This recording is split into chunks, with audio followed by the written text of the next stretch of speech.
है, miss India world wide 2022 का खिताब किसने जीता है? इसका राइट आंसर है ऑप्शन डी, खुशी पटेल ने। भारतीय मूल की खुशी पटेल ने मिस इंडिया वर्ल्ड वाइड 2022 का खिताब जीता है। खुशी पटेल यूनाइटेड किंगडम में बायोमेडिकल की स्टूडेंट हैं। वहीं गुयाना की रोशनी रजाक को miss tin India world wide 2022 घोषित किया गया है। बता दें कि मिस इंडिया वर्ल्ड वाइड विदेश में सबसे लंबे समय तक चलने वाली भारतीय प्रतियोगिता है। अगला प्रश्न है, राष्ट्रमंडल देशों के समूह में किन दो अफ्रीकी देशों को शामिल किया गया है? इसका राइट आंसर है ऑप्शन डी, गैबान और टोगो। राष्ट्रमंडल देशों के समूह में अफ्रीकी देश गैबान और टोगो को शामिल किया गया है। बता दें कि राष्ट्रमंडल को कॉमनवेल्थ के नाम से भी जाना जाता है, जिसमें सारे देश ब्रिटिश साम्राज्य के पूर्व हिस्सा थे। अब इसमें गैबान और टोगो के जुड़ जाने से 56 देशों का एक राजनीतिक संघ बन गया है। बता दें कि राष्ट्रमंडल समूह की स्थापना दिसंबर 1931 में हुई थी। इसका मुख्यालय लंदन में स्थित है। इसका उद्देश्य लोकतंत्र, साक्षरता, मानवाधिकार, बेहतर प्रशासन, मुक्त व्यापार और विश्व शांति को बढ़ावा देना है। अगला प्रश्न है, रिलायंस जियो के नए अध्यक्ष कौन बने हैं? इसका राइट आंसर है ऑप्शन बी, आकाश अंबानी। दूरसंचार सेवा कंपनी रिलायंस जियो के नए अध्यक्ष आकाश अंबानी बने हैं। उन्होंने मुकेश अंबानी का स्थान लिया है। बता दें कि रिलायंस जियो के संस्थापक मुकेश अंबानी हैं। उनके द्वारा इस कंपनी की स्थापना 15 फरवरी 2007 को की गई थी। इसका मुख्यालय मुंबई, महाराष्ट्र में स्थित है। अगला प्रश्न है, गेल के नए चेयरमैन कौन चुने गए हैं? इसका राइट आंसर है option D, Sandeep Kumar Gupta. Indian oil corporation के वित्त निदेशक संदीप कुमार गुप्ता भारत के सबसे बड़े गैस संस्थान गेल इंडिया लिमिटेड के प्रमुख होंगे। बता दें कि सार्वजनिक उपक्रम चयन बोर्ड ने 10 उम्मीदवारों के इंटरव्यू के बाद चेयरमैन एवं प्रबंध निदेशक के पद के लिए 56 वर्षीय संदीप कुमार गुप्ता का चयन किया गया है। वे मनोज जैन का स्थान लेंगे। बता दें कि गेल की स्थापना सन 1984 में की गई थी। इसका मुख्यालय नई दिल्ली में स्थित है। अगला प्रश्न है, 31वें सरस्वती सम्मान 2021 से किसे सम्मानित किया गया है? इसका राइट आंसर है ऑप्शन ए, रामदरस मिश्रा को। भारतीय साहित्यकार रामदरस मिश्रा को के बिरला फाउंडेशन द्वारा उनकी कृति मैं तो यहाँ हूँ के लिए 31वां प्रतिष्ठित सरस्वती सम्मान 2021 से सम्मानित किया गया है। बता दें कि सरस्वती सम्मान देश के सबसे प्रतिष्ठित साहित्यिक पुरस्कारों में से एक है। यह सम्मान प्रतिवर्ष संविधान की 8वीं अनुसूची में वर्णित किसी भी भारतीय भाषा में पिछले 10 वर्षों में प्रकाशित भारतीय लेखकों की उत्कृष्ट साहित्यिक कृति को प्रदान किया जाता है। अगला प्रश्न है, हाल ही में महाराष्ट्र के नए मुख्यमंत्री कौन बने हैं? इसका राइट आंसर है ऑप्शन सी, एकनाथ शिंदे। एकनाथ शिंदे महाराष्ट्र के 20वें मुख्यमंत्री बनाए गए हैं। उन्होंने उद्धव ठाकरे का स्थान लिया है। अगला प्रश्न है, एनटीपीसी ने किस राज्य में भारत की सबसे बड़ी तैरती सौर ऊर्जा परियोजना शुरू की है? इसका राइट आंसर है ऑप्शन डी, तेलंगाना राज्य में। एनटीपीसी ने तेलंगाना में भारत की सबसे बड़ी तैरती सौर ऊर्जा परियोजना शुरू की है। तेलंगाना की Ramagundam floating solar PV project NTPC द्वारा स्थापित भारत का सबसे बड़ा फ्लोटिंग सोलर प्लांट है। अब संयुक्त उद्यम के तहत एनटीपीसी के पास 9 कोयला आधारित, 4 गैस आधारित, 8 जल विद्युत और 5 नवीकरणीय ऊर्जा परियोजनाएं हैं। बता दें कि एनटीपीसी लिमिटेड की स्थापना 1975 में की गई थी। इसका मुख्यालय नई दिल्ली में स्थित है। अगला प्रश्न है, 36वें राष्ट्रीय खेल 2022 की मेजबानी कौन सा राज्य करेगा? इसका राइट आंसर है ऑप्शन डी, गुजरात राज्य। 36वें राष्ट्रीय खेल 2022 की मेजबानी गुजरात करेगा। यह खेल भारतीय ओलंपिक संघ द्वारा आयोजित किया जाएगा। बता दें कि आखिरी बार राष्ट्रीय खेल 2015 में केरल में हुए थे। हाल ही में आयोजित हुए कुछ महत्वपूर्ण खेल हैं। खेलो इंडिया यूथ गेम्स 2021-22 का आयोजन पंचकुला हरियाणा में किया गया था। वहीं बैडमिंटन टूर्नामेंट थॉमस और उबर कप 2022 का आयोजन बैंकॉक थाईलैंड में किया गया था। वहीं 36वें राष्ट्रीय खेल 2022 का आयोजन गुजरात राज्य में किया जाना है। अगला प्रश्न है, इजरायल के नए प्रधानमंत्री कौन बने हैं? इसका राइट आंसर है ऑप्शन ए यार लैपिड। यार लैपिड इजरायल के 14वें क्रम के प्रधानमंत्री बने हैं। इन्होंने नफ्ताली बेनेट का स्थान लिया है। बता दें कि इजरायल एशिया महाद्वीप में स्थित है। इसकी राजधानी जेरूसलम है। इसकी करेंसी इजरायली शेकेल्स, राष्ट्रपति इसाक हर्जोग और इसके संसद का नाम नेसेट है। अगला प्रश्न है, मिस इंडिया वर्ल्ड 2022 का खिताब किसने जीता है?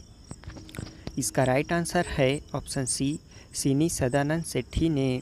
कर्नाटक की 21 वर्षीय सिनी सदानंद सेठी ने मिस इंडिया 2022 का खिताब जीता है। वहीं राजस्थान की rouble Shekhawat Femina miss India 2022 की फर्स्ट रनअप रहीं। यह प्रतियोगिता महाराष्ट्र में आयोजित की गई थी। अब इसके साथ हम कुछ और अवार्ड के बारे में भी जान लेते हैं। मिस इंडिया वर्ल्ड वाइड 2022 का खिताब खुशी पटेल ने, मिस वर्ल्ड 2022 का खिताब साइलिन फोर्ड ने तथा मिस यूनिवर्स 2021 का खिताब हरनाज संधू ने जीता है। याद रखेंगे, मिस इंडिया वर्ल्ड 2022 का खिताब सिनी सदानंद सेठी ने जीता है। अगला प्रश्न है, किस खिलाड़ी ने टेस्ट क्रिकेट के इतिहास में एक ओवर में सर्वाधिक 29 रन बनाकर महान बल्लेबाज ब्रायन लारा का विश्व रिकॉर्ड तोड़ा है? इसका राइट आंसर है ऑप्शन डी जसप्रीत बुमराह ने। भारतीय खिलाड़ी जसप्रीत बुमराह ने भारत और इंग्लैंड के बीच खेले गए टेस्ट मैच में स्टुअर्ट ब्रॉड के एक ही ओवर में 29 रन बनाकर महान क्रिकेटर ब्रायन लारा का 28 रन बनाने का विश्व रिकॉर्ड तोड़ दिया है। याद रखेंगे, भारतीय खिलाड़ी जसप्रीत बुमराह ने। अगला प्रश्न है, ब्रिटेन की संसद ने किस भारतीय महिला को आयुर्वेद रत्न पुरस्कार 2022 से सम्मानित किया है? इसका राइट आंसर है ऑप्शन बी तनुजा नेसारी को। ब्रिटेन की संसद ने अखिल भारतीय आयुर्विज्ञान संस्थान के निदेशक तनुजा नेसारी को आयुर्वेद रत्न पुरस्कार 2022 से सम्मानित किया है। इनको यह पुरस्कार भारत और विदेशों में आयुर्वेद के विकास को आगे बढ़ाने के लिए किए गए महत्वपूर्ण योगदान के लिए प्रदान किया है।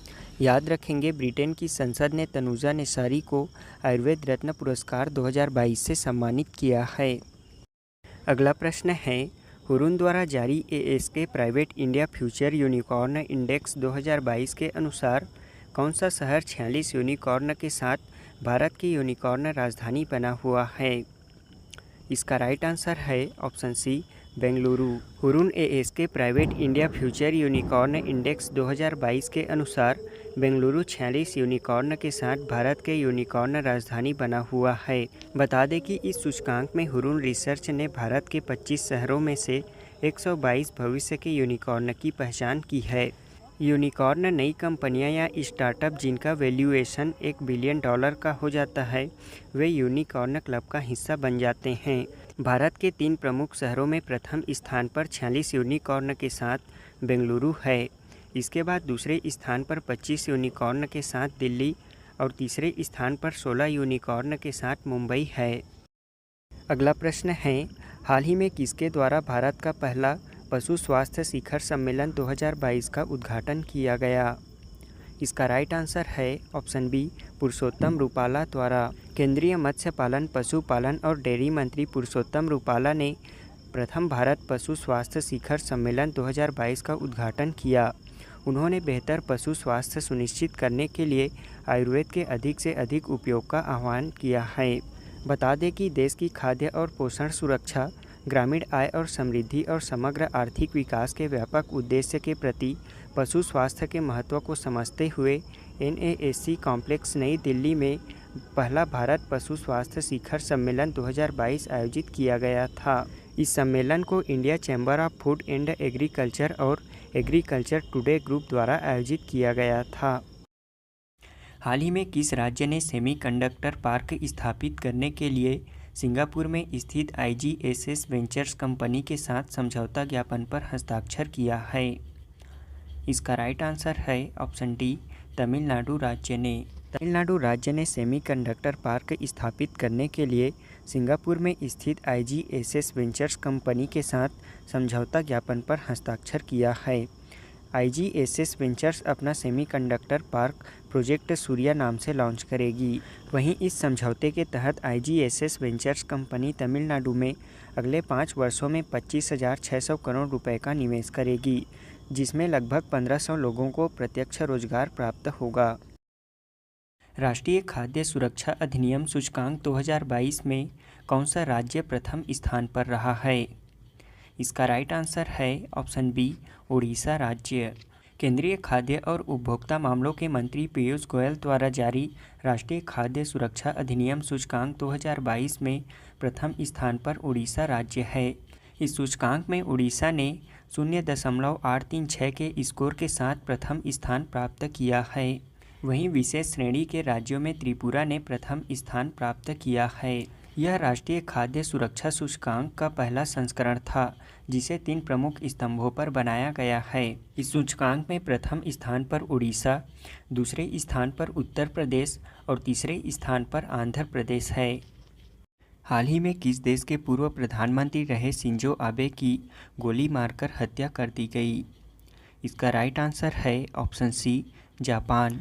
हाल ही में जापान के पूर्व प्रधानमंत्री शिंजो आबे की गोली मारकर हत्या कर दी गई। वे सबसे ज़्यादा 9 सालों तक जापान के PM रहे। उन्होंने 2020 में खराब सेहत के चलते PM पद से इस्तीफा दे दिया था। अगला प्रश्न है, एक जिला एक उत्पाद को डिजिटल कॉमर्स प्लेटफॉर्म से जोड़ने वाला भारत का पहला राज्य कौन बना है? इसका राइट आंसर है ऑप्शन सी, उत्तर प्रदेश राज्य। उत्तर प्रदेश एक जिला एक उत्पाद को डिजिटल कॉमर्स प्लेटफॉर्म से जोड़ने वाला भारत का पहला राज्य बन गया है। इस पहल का उद्देश्य डिजिटल या इलेक्ट्रॉनिक नेटवर्क पर वस्तुओं और सेवाओं के आदान प्रदान के सभी पहलुओं के लिए खुले नेटवर्क को बढ़ावा देना है। ONDC का अर्थ है open network for digital commerce. अगला प्रश्न है, भारत के छोटे शहरों में नए स्टार्टअप को चुनौतियों से निपटने लायक बनाने के लिए स्टार्टअप स्कूल इंडिया नामक पहल को किस बहुराष्ट्रीय प्रौद्योगिकी कंपनी ने शुरू किया है? इसका राइट आंसर है ऑप्शन बी, गूगल ने। बता दें कि बहुराष्ट्रीय प्रौद्योगिकी कंपनी गूगल ने भारत के छोटे शहरों में नए स्टार्टअप को चुनौतियों से निपटने लायक बनाने के लिए स्टार्टअप स्कूल इंडिया नामक पहल प्रारंभ किया है। इस पहल का उद्देश्य संचित ज्ञान को एक संरचित पाठ्यक्रम में व्यवस्थित करना, ताकि छोटे शहरों में नए स्टार्टअप विभिन्न चुनौतियों का सामना कर सके। स्टार्टअप स्कूल इंडिया नामक पहल 9 सप्ताह का कार्यक्रम होगा, जिसमें fintech, business to business, business to consumer, e-commerce, भाषा, सोशल मीडिया और नेटवर्किंग सहयोगियों को एक साथ लाने का मंच प्रदान करेगा। अब हम गूगल के बारे में भी जान लेते हैं। गूगल एक अमेरिकी बहुराष्ट्रीय टेक्नोलॉजी कंपनी है। इसकी स्थापना सन 1998 में की गई थी। इसका मुख्यालय कैलिफोर्निया में स्थित है। इसके संस्थापक सर्गेई ब्रिन और लैरी पेज हैं। इसके वर्तमान CEO सुंदर पिचई हैं। अगला प्रश्न है, G20 संगठन के लिए भारत के नए शेरपा कौन बने हैं? इसका राइट आंसर है ऑप्शन बी, अमिताभ कांत। नीति आयोग के पूर्व CEO अमिताभ कांत भारत के G20 में नए शेरपा बनाए गए हैं। इन्होंने केंद्रीय मंत्री पीयूष गोयल का स्थान लिया है। बता दें कि अंतर्राष्ट्रीय शिखर सम्मेलन में किसी देश की ओर से शामिल होने वाले व्यक्तिगत प्रतिनिधि को शेरपा कहा जाता है। शेरपा सदस्य देशों की प्रतिनिधि के साथ मिलकर आर्थिक, राजनीतिक और वैश्विक एजेंडे की पहल करते हैं। G20 19 देशों और यूरोपियन संघ का समूह है। इसकी स्थापना सितंबर 1999 में की गई थी। भारत भी G20 का हिस्सा है। इसका 2022 का 17वां सम्मेलन इंडोनेशिया में आयोजित किया जाएगा, जबकि 2023 में 18वां सम्मेलन भारत में आयोजित किया जाएगा। अगला प्रश्न है, रोजगार और शहरों की अर्थव्यवस्था को बढ़ावा देने के लिए वर्ष 2022 में शॉपिंग फेस्टिवल की मेज़बानी भारत में कहाँ की जाएगी? इसका राइट आंसर है ऑप्शन सी, दिल्ली में। रोजगार और शहरों की अर्थव्यवस्था को बढ़ावा देने के लिए वर्ष 2023 में दिल्ली भारत के सबसे बड़े शॉपिंग फेस्टिवल की मेज़बानी करेगा। यह भारत में अब तक का सबसे बड़ा शॉपिंग फेस्टिवल होगा। बता दें कि इस फेस्टिवल के दौरान ग्राहकों को उत्पादों पर भारी छूट की पेशकश की जाएगी और त्यौहार की गुणवत्ता को उच्च बनाए रखने के लिए पुरस्कार भी वितरित किए जाएंगे। अगला प्रश्न है, मिसेस यूनिवर्स डिवाइन 2022 का खिताब किसने जीता है? इसका राइट आंसर है ऑप्शन डी, पल्लवी सिंह ने। उत्तर प्रदेश की पल्लवी सिंह ने विश्व स्तरीय मिसेस यूनिवर्स डिवाइन 2022 का खिताब जीता है। इस मिसेस यूनिवर्स कॉन्टेस्ट में 110 देशों की भागीदारी थी, जिसमें पल्लवी सिंह ने प्रथम स्थान प्राप्त किया। यह प्रतियोगिता दक्षिण कोरिया योसू में आयोजित किया गया था। हाल ही में मिस इंडिया वर्ल्ड 2022 का खिताब सिनी सेट्टी ने जीता है। साथ ही मिस इंडिया वर्ल्ड वाइड 2022 का खिताब खुशी पटेल ने जीता है, जबकि मिस यूनिवर्स 2021 हरनाज संधू ने जीता है। अगला प्रश्न है, भारत के नए उपचुनाव आयुक्त कौन बने हैं? इसका राइट आंसर है option A, R K. Gupta. R K. Gupta को भारत का नया उपचुनाव आयुक्त बनाया गया है। इन्होंने टी श्रीकांत का स्थान लिया है। हमारा अगला प्रश्न है, हाल ही में लगातार 13 T20 मैच जीतने वाले क्रिकेट इतिहास में पहले कप्तान कौन बने हैं?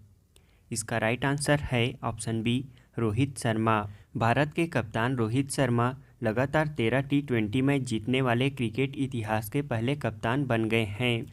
रोहित शर्मा ने यह उपलब्धि साउथहैम्पटन में इंग्लैंड के खिलाफ 3 मैचों की श्रृंखला के पहले T20 मैच के दौरान हासिल किया है। अगला प्रश्न है, हाल ही में नई शिक्षा नीति का रोड मैप तैयार करने के लिए प्रधानमंत्री नरेंद्र मोदी द्वारा अखिल भारतीय शिक्षा समागम 2022 का उद्घाटन कहाँ किया गया था? इसका राइट आंसर है ऑप्शन सी, वाराणसी में। हाल ही में नई शिक्षा नीति का रोड मैप तैयार करने के लिए प्रधानमंत्री नरेंद्र मोदी द्वारा वाराणसी, उत्तर प्रदेश में अखिल भारतीय शिक्षा समागम 2022 का उद्घाटन किया गया। इस सम्मेलन का उद्देश्य नई शिक्षा नीति के तहत नीति निर्माणों के साथ विचार विमर्श करके बच्चों की प्रतिभा और चॉइस के हिसाब से उन्हें कुशल बनाना है। अगला प्रश्न है, देश में 13 एक्सप्रेसवे बनने वाला भारत का पहला राज्य कौन बना है? इसका राइट आंसर है ऑप्शन सी, उत्तर प्रदेश। उत्तर प्रदेश राज्य में अब 13 एक्सप्रेसवे हैं, जो कि ऐसा करने वाला देश का पहला राज्य बन गया है। इनकी कुल लंबाई 3200 किलोमीटर है। यहाँ कुल 3200 किलोमीटर के 13 एक्सप्रेसवे में से 6 उपयोग में हैं, जबकि अन्य 7 निर्माणाधीन हैं। 16 जुलाई को प्रधानमंत्री नरेंद्र मोदी द्वारा आधिकारिक तौर पर 296 किलोमीटर लंबे बुंदेलखंड एक्सप्रेसवे का उद्घाटन किया जाएगा, जो कि बुंदेलखंड और दिल्ली को जोड़ेगा। अगला प्रश्न है, भारतीय उद्योग परिसंघ ने वर्ष 2022-23 के लिए अपने अध्यक्ष के रूप में किसे नामित किया है? इसका राइट आंसर है ऑप्शन बी, आर दिनेश को। भारतीय उद्योग परिसंघ ने आर दिनेश को वर्ष 2022-23 के लिए अपने अध्यक्ष के रूप में नामित किया है। वहीं संजीव पुरी को भारतीय उद्योग परिसंघ CII के नए उपाध्यक्ष बनाया गया है।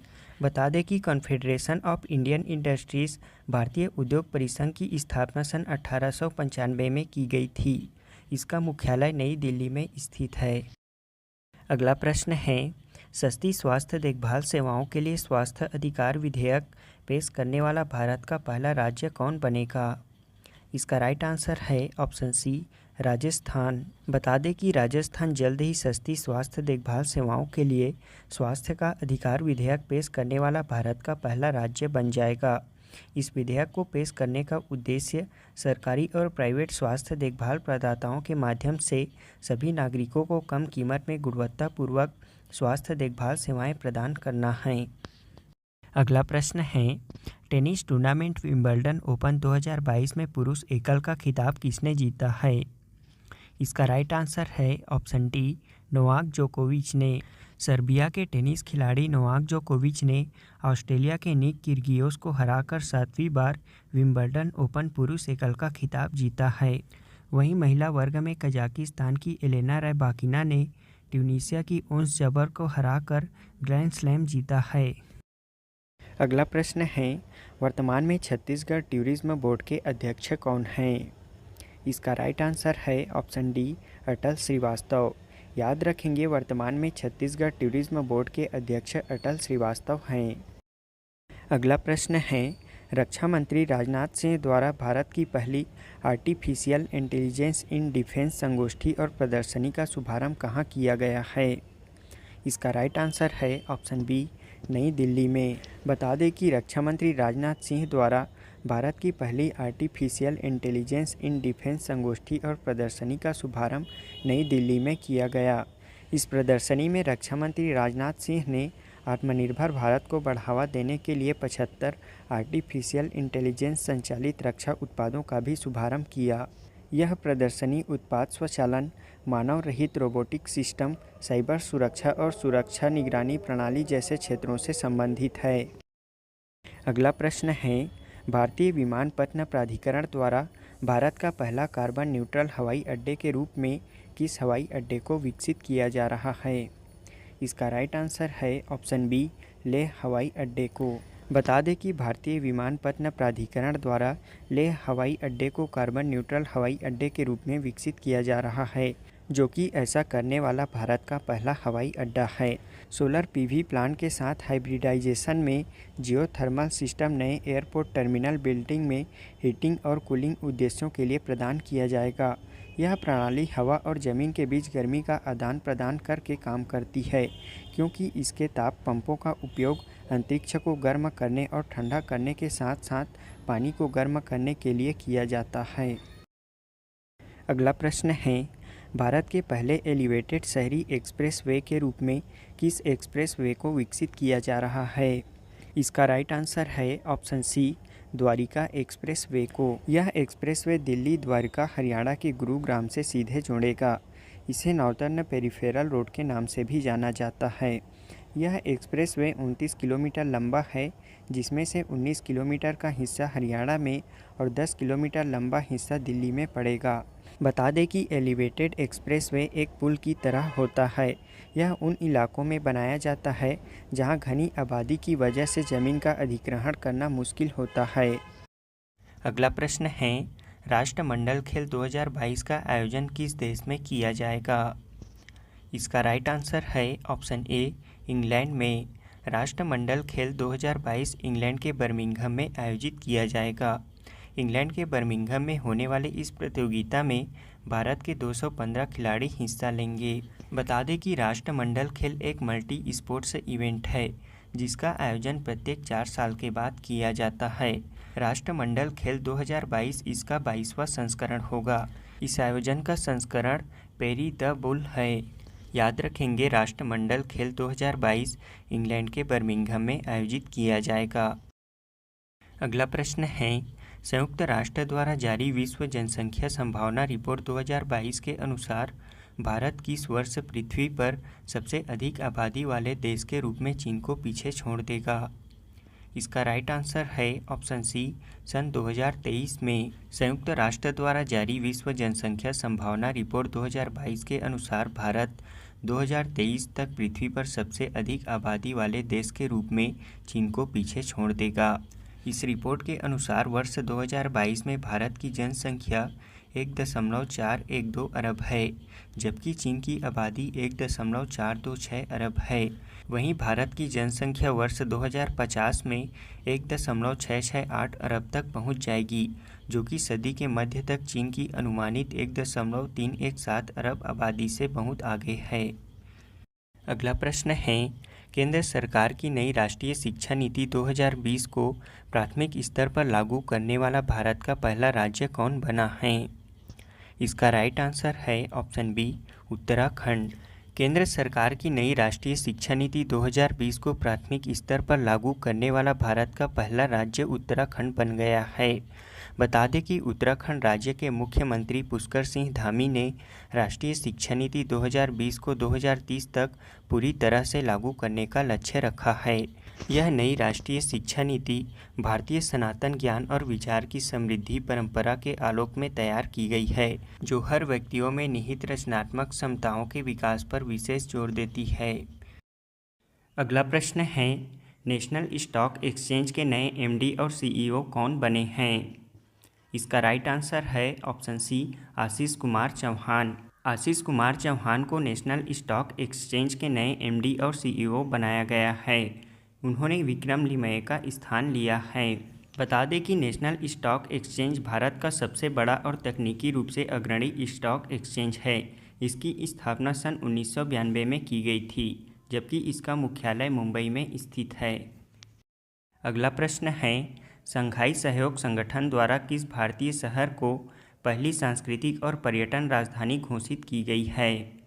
इसका राइट आंसर है ऑप्शन बी, वाराणसी को। भारत की सांस्कृतिक और पारंपरिक झांकी प्रस्तुत करने वाले पवित्र शहर वाराणसी को वर्ष 2022 के लिए शंघाई सहयोग संगठन की पहली सांस्कृतिक एवं पर्यटन राजधानी घोषित की गई है। बता दें कि शंघाई सहयोग संगठन की स्थापना वर्ष 2001 में की गई थी। इसका मुख्यालय बीजिंग, चीन में स्थित है। अगला प्रश्न है, प्रदूषण से निपटने के लिए भारत का पहला ई वेस्ट इको पार्क कहाँ बनाया जाएगा? इसका राइट आंसर है ऑप्शन ए, दिल्ली में। प्रदूषण से निपटने के लिए भारत का पहला ई वेस्ट इको पार्क दिल्ली में बनाया जाएगा। इस पार्क को स्थापित करने का उद्देश्य बिजली उपकरणों, इलेक्ट्रॉनिक वस्तुओं, कंप्यूटर उपकरण और मोबाइल फ़ोन से निकलने वाले कचरे को खत्म करना है। यह पार्क बाहरी दिल्ली होलंबी कला में करीब 21 एकड़ भूमि पर विकसित किया जाएगा। अगला प्रश्न है, देश में अपनी इंटरनेट सेवा प्रारंभ करने वाला भारत का पहला राज्य कौन बना है? इसका राइट आंसर है ऑप्शन सी, केरल राज्य।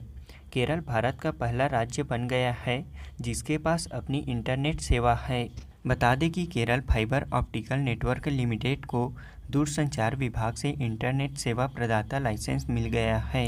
अब केरल सरकार ने 1548 करोड़ रुपए की फाइबर ऑप्टिकल नेटवर्क योजना को मंजूरी दी है। इस योजना से करीब 20 लाख गरीब परिवार को free high speed internet connection दिया जाएगा। अगला प्रश्न है, शिक्षा मंत्रालय द्वारा जारी राष्ट्रीय संस्थागत रैंकिंग फ्रेमवर्क 2022 में कौन सा विश्वविद्यालय लगातार चौथी बार शीर्ष स्थान पर रहा है? इसका राइट आंसर है ऑप्शन ए, भारतीय प्रौद्योगिकी संस्थान IIT मद्रास। शिक्षा मंत्रालय द्वारा जारी राष्ट्रीय संस्थागत रैंकिंग फ्रेमवर्क 2022 में भारतीय प्रौद्योगिकी संस्थान IIT मद्रास लगातार चौथी बार शीर्ष स्थान पर रहा है। इस ओवरऑल रैंकिंग में शीर्ष 3 संस्थान हैं। पहले स्थान पर भारतीय प्रौद्योगिकी संस्थान IIT मद्रास, दूसरे स्थान पर भारतीय विज्ञान संस्थान बेंगलोर, तीसरे स्थान पर भारतीय प्रौद्योगिकी संस्थान मुंबई है। इसमें भारतीय विज्ञान संस्थान बेंगलोर यूनिवर्सिटी श्रेणी में प्रथम स्थान पर है। बता दें कि यह रैंकिंग 5 मापदंडों पर मूल्यांकन करता है। अगला प्रश्न है, बैडमिंटन टूर्नामेंट सिंगापुर ओपन 2022 में महिला एकल का खिताब किसने जीता है? इसका राइट आंसर है ऑप्शन बी, PV सिंधु ने। भारतीय बैडमिंटन खिलाड़ी PV सिंधु ने चीन की वांग जीको को हराकर सिंगापुर ओपन 2022 में महिला एकल का खिताब जीत लिया है। अगला प्रश्न है, साइबर सुरक्षा सहयोग पर बिम्स्टेक विशेषज्ञ समूह बैठक 2022 कहाँ आयोजित की गई है? इसका राइट आंसर है ऑप्शन बी, नई दिल्ली में। बता दें कि भारत सरकार के राष्ट्रीय सुरक्षा परिषद सचिवालय द्वारा नई दिल्ली में साइबर सुरक्षा सहयोग पर बिम्स्टेक विशेषज्ञ समूह की बैठक आयोजित की गई थी। इस बैठक की अध्यक्षता भारतीय साइबर सुरक्षा के राष्ट्रीय समन्वयक लेफ्टिनेंट जनरल राजेश पंत द्वारा किया गया था। बिम्स्टेक विशेषज्ञ समूह की यह बैठक बिम्स्टेक क्षेत्र में साइबर सुरक्षा चिंताओं को दूर करने के लिए एक कार्य योजना तैयार करने के उद्देश्य से किया गया था। अगला प्रश्न है, हाल ही में महाराष्ट्र सरकार ने मदर टेरेसा स्मृति पुरस्कार 2021 से किन्हें सम्मानित किया है?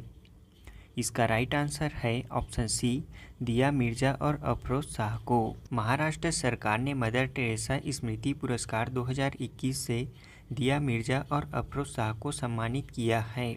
बता दें कि संयुक्त राष्ट्र पर्यावरण कार्यक्रम की भारत में सद्भावना राजदूत दिया मिर्जा और पर्यावरण कार्यकर्ता अफरोज शाह को पर्यावरणीय स्थिरता में उनके सराहनीय और उल्लेखनीय उपलब्धियों के लिए मदर टेरेसा स्मृति पुरस्कार 2021 से सम्मानित किया गया है।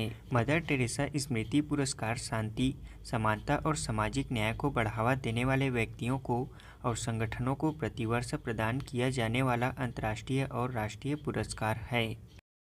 अगला प्रश्न है, एक्सपेक्ट इनसाइडर रैंकिंग 2022 के अनुसार प्रवासियों के लिए दुनिया के सबसे अच्छे जगहों में से कौन सा देश शीर्ष स्थान पर रहा है? इसका राइट आंसर है ऑप्शन बी, मैक्सिको।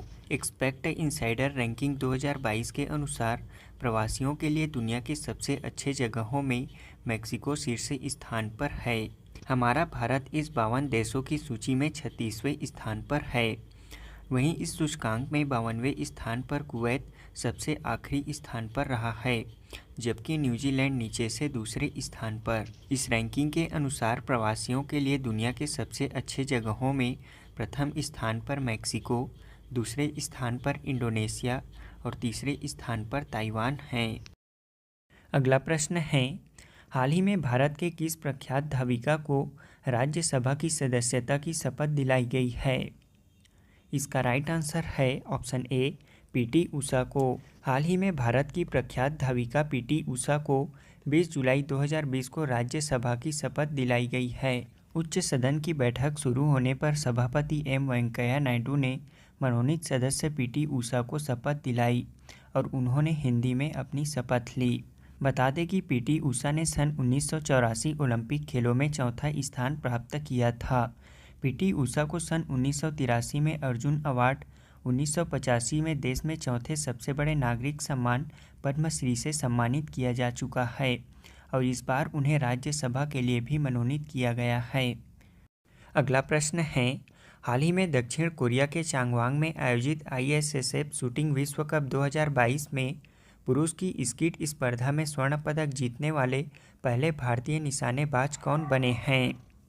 इसका राइट आंसर है ऑप्शन सी, महराज अहमद खान। महराज अहमद खान ISSF शूटिंग विश्व कप के पुरुषों की स्कीट स्पर्धा में स्वर्ण पदक जीतने वाले पहले भारतीय निशानेबाज बन गए हैं। बता दें कि मिराज अहमद ने फाइनल में 40 में से 37 हिट रिकॉर्ड के साथ स्वर्ण पदक जीता है। यह प्रतियोगिता दक्षिण कोरिया के चांगवांग में आयोजित किया गया था। अगला प्रश्न है, खादी और ग्रामोद्योग आयोग के नए अध्यक्ष कौन बने हैं? इसका राइट आंसर है ऑप्शन डी, मनोज कुमार। मनोज कुमार को खादी और ग्रामोद्योग आयोग का नया अध्यक्ष बनाया गया है। इन्होंने विनय कुमार सक्सेना का स्थान लिया है। बता दें कि खादी और ग्रामोद्योग आयोग की स्थापना सन 1956 में की गई थी। इसका मुख्यालय मुंबई में स्थित है और हाल ही में इसके अध्यक्ष मनोज कुमार को बनाया गया है। अगला प्रश्न है, इंडिया इनोवेशन इंडेक्स 2021 प्रमुख राज्यों की श्रेणी में शीर्ष प्रथम स्थान पर कौन सा राज्य है? इसका राइट आंसर है ऑप्शन बी, कर्नाटक राज्य। बता दें कि हाल ही में नीति आयोग द्वारा इंडिया इनोवेशन इंडेक्स का तीसरा संस्करण जारी किया गया है, जिसके तहत इंडिया इनोवेशन इंडेक्स 2021 के प्रमुख राज्यों की श्रेणी में शीर्ष प्रथम स्थान पर कर्नाटक राज्य है, जिसके बाद क्रमशः दूसरे स्थान पर कर्नाटक, तीसरे स्थान पर हरियाणा और चौथे स्थान पर महाराष्ट्र है। जबकि पूर्वोत्तर और पहाड़ी राज्यों की श्रेणी में प्रथम स्थान पर मणिपुर, दूसरे स्थान पर उत्तराखंड और तीसरे स्थान पर मेघालय है। जबकि केंद्र शासित प्रदेशों में प्रथम स्थान पर चंडीगढ़, दूसरे स्थान पर दिल्ली और तीसरे स्थान पर अंडमान व निकोबार द्वीप समूह है। बता दें कि यह नवाचार सूचकांक 7 स्तंभों पर आधारित है। अगला प्रश्न है, श्रीलंका के नए राष्ट्रपति कौन बने हैं? इसका राइट आंसर है ऑप्शन डी, रानिल विक्रमसिंघे। रानिल विक्रमसिंघे श्रीलंका के 8वें राष्ट्रपति बने हैं। बता दें कि श्रीलंका की संसद में हुए राष्ट्रपति चुनाव में 225 सदस्यीय संसद में रानिल विक्रमसिंघे को 134 वोट मिले थे। रानिल विक्रमसिंघे ने गोतबाया राजपक्षे का स्थान लिया है। अगला प्रश्न है, भारतीय क्रिकेट कंट्रोल बोर्ड BCCI के नए एथिक्स ऑफिसर और लोकपाल कौन बने हैं? इसका राइट आंसर है ऑप्शन सी, विनीत सरन। बता दें कि हाल ही में विनीत सरन को भारतीय क्रिकेट कंट्रोल बोर्ड के नए एथिक्स ऑफिसर और लोकपाल बनाया गया है। उन्होंने DK जैन का स्थान लिया है। वहीं BCCI board of control for cricket in India की बात करें तो इसकी स्थापना सन 1928 में की गई थी। इसका मुख्यालय मुंबई में स्थित है और इसके वर्तमान अध्यक्ष सौरव गांगुली हैं। अगला प्रश्न है, हाल ही में द्रौपदी मुर्मू भारत के किस क्रम की राष्ट्रपति बनी हैं? इसका राइट आंसर है ऑप्शन ए, 15वें क्रम की। द्रौपदी मुर्मू भारत के 15वें क्रम की राष्ट्रपति बनी हैं। वे राष्ट्रपति के पद पर बैठने वाली देश की पहली आदिवासी महिला हैं। बता दें कि राष्ट्रपति रामनाथ कोविंद का कार्यकाल 24 जुलाई को समाप्त हो रहा है और 25 जुलाई को द्रौपदी मुर्मू नए राष्ट्रपति का शपथ लेंगी। उन्होंने चुनाव में 748 मान्य वोटों में 540 वोट प्राप्त किए। वे उड़ीसा के मयूरभंज जिले के ऊपरबेड़ा गांव की रहने वाली हैं। अगला प्रश्न है, दक्षिण कोरिया के चांगवांग में आयोजित ISSF शूटिंग विश्व कप 2022 में कौन सा देश पदक तालिका में शीर्ष स्थान पर रहा? इसका राइट आंसर है option C, Bharat. ISSF shooting विश्व कप 2022 में भारत 15 पदकों के साथ शीर्ष स्थान पर रहा। इसमें भारत ने 5 स्वर्ण पदक, 6 रजत पदक और 4 कांस्य पदक जीते, जिसमें 15 पदकों के साथ भारत प्रथम स्थान पर, 12 पदकों के साथ दूसरे स्थान पर दक्षिण कोरिया और 6 पदकों के साथ तीसरे स्थान पर चेक गणराज्य रहा। यह विश्व कप 2022 का 7वां संस्करण था। अगला प्रश्न है, हाल ही में फोर्ब्स द्वारा जारी रियल टाइम अरबपतियों की सूची में बिल गेट्स को पछाड़कर दुनिया के चौथे सबसे अमीर व्यक्ति कौन बने हैं? इसका राइट आंसर है ऑप्शन ए, गौतम अडानी। फोर्ब्स द्वारा जारी रियल टाइम अरबपतियों की सूची में भारतीय व्यवसायी गौतम अडानी 115 बिलियन डॉलर की संपत्ति के साथ दुनिया के चौथे सबसे अमीर व्यक्ति बन गए हैं। वहीं टेस्ला और स्पेसएक्स के संस्थापक एलन मस्क 235 बिलियन डॉलर के साथ दुनिया के सबसे अमीर व्यक्ति हैं। वहीं 90 बिलियन डॉलर संपत्ति के साथ मुकेश अंबानी इस सूची में 10वें स्थान पर हैं। अगला प्रश्न है, हाल ही में जारी हेनले पासपोर्ट इंडेक्स 2022 में भारत कौन से स्थान पर है? इसका राइट आंसर है ऑप्शन सी, 87वें स्थान पर। हेनले पासपोर्ट इंडेक्स 2022 के तहत भारत 2022 में दुनिया के सबसे शक्तिशाली पासपोर्ट की सूची में 87वें स्थान पर है, जिसके अनुसार भारत के लोग 60 देशों में बिना वीज़ा या वीज़ा ऑन अराइवल के जरिए यात्रा कर सकते हैं। इस इंडेक्स में शीर्ष प्रथम स्थान पर जापान, दूसरे स्थान पर सिंगापुर और तीसरे स्थान पर दक्षिण कोरिया है, जबकि सबसे निचले 112वें स्थान पर अफगानिस्तान है। यह रैंकिंग यह बताता है कि किसी एक विशेष देश का पासपोर्ट धारक कितने देशों में बिना पूर्व वीज़ा के यात्रा कर सकते हैं। अगला प्रश्न है, केंद्र सरकार ने न्यूनतम समर्थन मूल्य व्यवस्था को मजबूत बनाने के लिए किसकी अध्यक्षता में समिति का गठन किया है? इसका राइट आंसर है ऑप्शन ए, संजय अग्रवाल। बता दें कि केंद्र सरकार ने संजय अग्रवाल की अध्यक्षता में न्यूनतम समर्थन मूल्य व्यवस्था को मजबूत बनाने के लिए समिति का गठन किया है। न्यूनतम समर्थन मूल्य MSP एक तरह से सरकार की तरफ से किसानों की फसलों के लिए एक गारंटी है, जिसे किसानों को उनकी फसल पर उपलब्ध करवाया जाता है। अगला प्रश्न है, 68वें राष्ट्रीय फिल्म पुरस्कार के तहत किस फिल्म को सर्वश्रेष्ठ हिंदी फिल्म श्रेणी में सम्मानित किया गया है? इसका राइट आंसर है ऑप्शन सी, तुलसीदास जूनियर को। 68वें राष्ट्रीय फिल्म पुरस्कार के तहत तुलसीदास जूनियर को सर्वश्रेष्ठ हिंदी फिल्म श्रेणी में सम्मानित किया गया है। वहीं बेस्ट एक्टर के लिए अजय देवगन को Tanhaji the unsung warrior film के लिए और सूर्या को सुर्राई पोट्रू के लिए दिया गया है, जबकि बेस्ट एक्ट्रेस का अवार्ड अपर्णा बाला मुरली को दिया गया है। ये सभी पुरस्कार साल 2020 के लिए दिए गए हैं। बता दें कि देश में राष्ट्रीय फिल्म पुरस्कारों की शुरुआत सन 1954 में हुई थी, जिसमें 1953 की सर्वोत्तम फिल्मों को पुरस्कार दिया गया था। अगला प्रश्न है, हाल ही में प्रधानमंत्री नरेंद्र मोदी द्वारा भारत के पहले मानव रहित ड्रोन वरुण का अनावरण किया गया। इस ड्रोन को किस कंपनी ने विकसित किया है? इसका राइट आंसर है ऑप्शन ए, सागर डिफेंस इंजीनियरिंग मुंबई ने। बता दें कि भारत के पहले मानव रहित ड्रोन वरुण को मुंबई में स्थित भारतीय रक्षा स्टार्टअप सागर डिफेंस इंजीनियरिंग ने विकसित किया है। भारत में निर्मित इस मानव रहित ड्रोन को भारतीय नौसेना के लिए तैयार किया गया है। इसकी रेंज 25 किलोमीटर है। यह 130 किलोग्राम वजन का पेलोड उठाकर एक जगह से दूसरी जगह ले जा सकता है। इसकी उड़ान की सीमा लगभग 25 से 33 मिनट है। अगला प्रश्न है, 68वें राष्ट्रीय फिल्म पुरस्कार के तहत किस राज्य को मोस्ट फिल्म फ्रेंडली स्टेट का अवार्ड दिया गया है? इसका राइट आंसर है ऑप्शन बी, मध्य प्रदेश को। 68वें राष्ट्रीय फिल्म पुरस्कार के तहत मध्य प्रदेश राज्य को मोस्ट फिल्म फ्रेंडली स्टेट का अवार्ड दिया गया है। वहीं बेस्ट फीचर फिल्म का अवार्ड सुर्राई पोट्रू को दिया गया है। अगला प्रश्न है, हाल ही में विश्व स्वास्थ्य संगठन ने किस वायरल बीमारी को ग्लोबल हेल्थ इमरजेंसी घोषित किया है? इसका राइट आंसर है ऑप्शन सी, मंकी पॉक्स को। WHO विश्व स्वास्थ्य संगठन ने मंकी पॉक्स को ग्लोबल हेल्थ इमरजेंसी घोषित किया है। इसके 75 देशों में वायरल बीमारी के 16,000 से अधिक मामले रिपोर्ट हो चुके हैं। WHO के मुताबिक मंकी पॉक्स का संक्रमण शारीरिक संपर्क में आने, रस या शरीर से निकलने वाले फ्लूइड्स, संक्रमित व्यक्ति के संपर्क में आने, कपड़ों और बिस्तर आदि से दूसरों में फैल सकते हैं। हमारा अगला प्रश्न है, भारतीय खुफिया एजेंसी इंटेलिजेंस ब्यूरो के नए महानिदेशक कौन बने हैं? इसका राइट आंसर है ऑप्शन डी, तपन कुमार डेका। भारतीय खुफिया एजेंसी इंटेलिजेंस ब्यूरो के नए महानिदेशक पवन कुमार डेका बने हैं। बता दें कि उन्होंने अरविंद कुमार का स्थान लिया है। आईबी की स्थापना सन 1887 में हुई थी।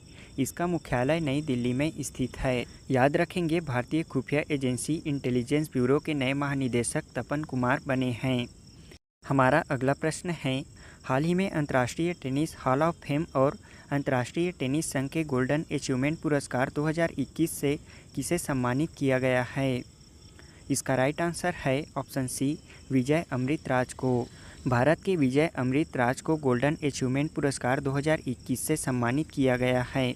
बता दें कि गोल्डन अचीवमेंट पुरस्कार प्रतिवर्ष international tennis hall of fame और इंटरनेशनल टेनिस फेडरेशन द्वारा प्रदान किया जाता है।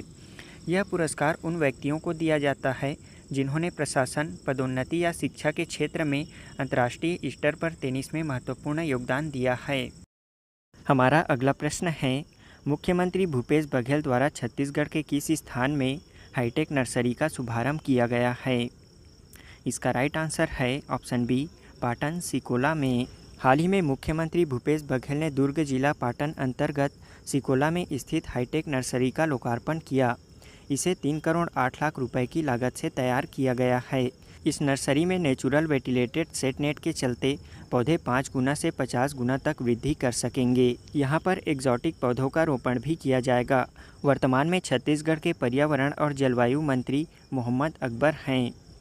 अगला प्रश्न है, institute for economics and peace द्वारा जारी की गई रिपोर्ट के अनुसार वैश्विक शांति सूचकांक 2022 में भारत किस स्थान पर है? इसका राइट आंसर है ऑप्शन सी, 135वें स्थान पर। Institute for economics and peace द्वारा जारी की गई रिपोर्ट के अनुसार वैश्विक शांति सूचकांक 2022 में भारत 135वें स्थान पर है। इस सूचकांक में शीर्ष प्रथम स्थान पर आइसलैंड, दूसरे स्थान पर न्यूजीलैंड और तीसरे स्थान पर आयरलैंड है। इस सूचकांक में अफगानिस्तान लगातार 5वें वर्ष सबसे कम शांतिपूर्ण देश रहा है। अगला प्रश्न है, किस राज्य ने पहली बार रणजी ट्रॉफी 2022 का खिताब जीता है? इसका राइट आंसर है ऑप्शन ए, मध्य प्रदेश ने। मध्य प्रदेश ने बेंगलुरु में हुए एम चिन्नास्वामी स्टेडियम में फाइनल मुकाबले में मुंबई को 6 विकेट से हराकर इतिहास में पहली बार रणजी ट्रॉफी का खिताब जीता है। यह ट्रॉफी का 87वां संस्करण था। बता दें कि रणजी ट्रॉफी भारत में क्षेत्रीय और राज्य क्रिकेट संघों का प्रतिनिधित्व करने वाली कई टीमों के बीच खेली जाती है। इसमें वर्तमान में 38 टीमें शामिल हैं। अगला प्रश्न है, केंद्रीय प्रत्यक्ष कर बोर्ड CBDT के नए अध्यक्ष कौन बने हैं? इसका राइट आंसर है ऑप्शन सी, नितिन गुप्ता। नितिन गुप्ता केंद्रीय प्रत्यक्ष कर बोर्ड CBDT के नए अध्यक्ष बने हैं। उन्होंने संगीता सिंह का स्थान लिया है। बता दें कि केंद्रीय प्रत्यक्ष कर बोर्ड की स्थापना सन 1964 में की गई थी। इसका मुख्यालय नई दिल्ली में स्थित है। अगला प्रश्न है, नीति आयोग के नए CEO कौन बनाए गए हैं? इसका राइट आंसर है ऑप्शन बी, परमेश्वरन अय्यर। बता दें कि स्वच्छता मिशन का नेतृत्व करने वाले पेयजल व स्वच्छता विभाग के पूर्व सचिव परमेश्वरन अय्यर को नीति आयोग का CEO बनाया गया है। वे अमिताभ कांत की जगह लेंगे, जो कि 30 जून को पद छोड़ रहे हैं। अय्यर का कार्यकाल 2 सालों का होगा। 2016 से 2020 तक उन्होंने स्वच्छता मिशन का नेतृत्व किया है। अगला प्रश्न है, हाल ही में किस राज्य के सूक्ष्म लघु और मध्यम विभाग को राष्ट्रीय MSME पुरस्कार 2022 के प्रथम पुरस्कार से सम्मानित किया गया है? इसका राइट आंसर है ऑप्शन ए उड़ीसा राज्य को। उड़ीसा राज्य के सूक्ष्म लघु और मध्यम विभाग को राष्ट्रीय एमएसएमई पुरस्कार 2022 के प्रथम पुरस्कार से सम्मानित किया गया है। बता दें कि उड़ीसा राज्य ने एमएसएमई के विकास के लिए की गई विभिन्न विकासात्मक पहलों के आधार पर यह पुरस्कार जीता है। इसके अलावा इस पुरस्कार में बिहार ने दूसरा स्थान और हरियाणा ने तीसरा स्थान प्राप्त किया है। अगला प्रश्न है, राष्ट्रीय जांच एजेंसी एनआईए के नए महानिदेशक कौन बने हैं? इसका राइट आंसर है ऑप्शन सी दिनकर गुप्ता। दिनकर गुप्ता राष्ट्रीय जांच एजेंसी एनआईए के नए महानिदेशक बने हैं। उन्होंने योगेश चंद्र मोदी का स्थान लिया है। बता दें कि राष्ट्रीय जांच एजेंसी की स्थापना वर्ष 2009 में हुई थी। इसका मुख्यालय नई दिल्ली में स्थित है। अगला प्रश्न है, इंग्लैंड के लीसेस्टर क्रिकेट ग्राउंड का नाम भारत के किस महान क्रिकेटर के नाम पर रखा गया है? इसका राइट आंसर है ऑप्शन सी सुनील गावस्कर के नाम पर। बता दें कि इंग्लैंड के लीसेस्टर क्रिकेट ग्राउंड का नाम भारत के महान क्रिकेटर सुनील गावस्कर के नाम पर रखा गया है। सुनील गावस्कर पहले ऐसे भारतीय क्रिकेटर होंगे जिनके नाम पर इंग्लैंड में क्रिकेट स्टेडियम का नाम रखा गया है। अगला प्रश्न है, एशिया कप 2022 इवेंट अब श्रीलंका की जगह किस देश में आयोजित किया जाएगा? इसका राइट आंसर है ऑप्शन डी संयुक्त अरब अमीरात में। एशियाई क्रिकेट परिषद के अनुसार एशिया कप 2022 अब संयुक्त अरब अमीरात में आयोजित किया जाएगा। पहले यह इवेंट श्रीलंका में आयोजित होने वाला था। बता दें कि श्रीलंका में आर्थिक संकट के कारण टूर्नामेंट को अब संयुक्त अरब अमीरात में स्थानांतरित कर दिया गया है, लेकिन खेल की मेज़बानी का अधिकार अभी भी श्रीलंका के पास रहेगा। यह टूर्नामेंट T20 फॉर्मेट में 27 अगस्त से 11 सितंबर 2022 तक आयोजित किया जाएगा। यह लगातार दूसरी बार होगा जब यह टूर्नामेंट संयुक्त अरब अमीरात में खेला जाएगा। हमारा अगला प्रश्न है, 22वें राष्ट्रमंडल खेलों का आयोजन कहाँ किया जा रहा है? इसका राइट आंसर है ऑप्शन ए बर्मिंघम ब्रिटेन में। ब्रिटेन के बर्मिंघम में 22वें राष्ट्रमंडल खेलों का आयोजन किया जा रहा है। इस दौरान प्रिंस चार्ल्स ने राष्ट्रमंडल खेलों की आधिकारिक शुरुआत की घोषणा की थी। इसमें दुनिया भर के करीब 5000 एथलीट 8 अगस्त तक पदक जीतने के लिए संघर्ष करेंगे। इस 22वें राष्ट्रमंडल खेलों के शुभारंभ में भारत के ध्वजवाहक स्टार शटलर पीवी सिंधु और पुरुष हॉकी टीम के कप्तान मनप्रीत सिंह थे। अगला प्रश्न है, सर विंस्टन चर्चिल लीडरशिप पुरस्कार 2022 से किस नेता को सम्मानित किया गया है? इसका राइट आंसर है option C Volodymyr Zelensky. Ukraine के राष्ट्रपति वोलोदिमीर जेलेंस्की को सर विंस्टन चर्चिल लीडरशिप पुरस्कार 2022 से सम्मानित किया गया है। बता दें कि ब्रिटेन के प्रधानमंत्री बोरिस जॉनसन ने यूक्रेन के राष्ट्रपति वोलोदिमीर जेलेंस्की को सर विंस्टन चर्चिल लीडरशिप पुरस्कार 2022 प्रदान किया। यह पुरस्कार उन्हें यूक्रेन युद्ध के समय में किए गए अद्भुत नेतृत्व के लिए प्रदान किया गया है। अगला प्रश्न है, हुरुन सूची 2021 के अनुसार लगातार दूसरे साल भारत की सबसे अमीर महिला कौन बनी है?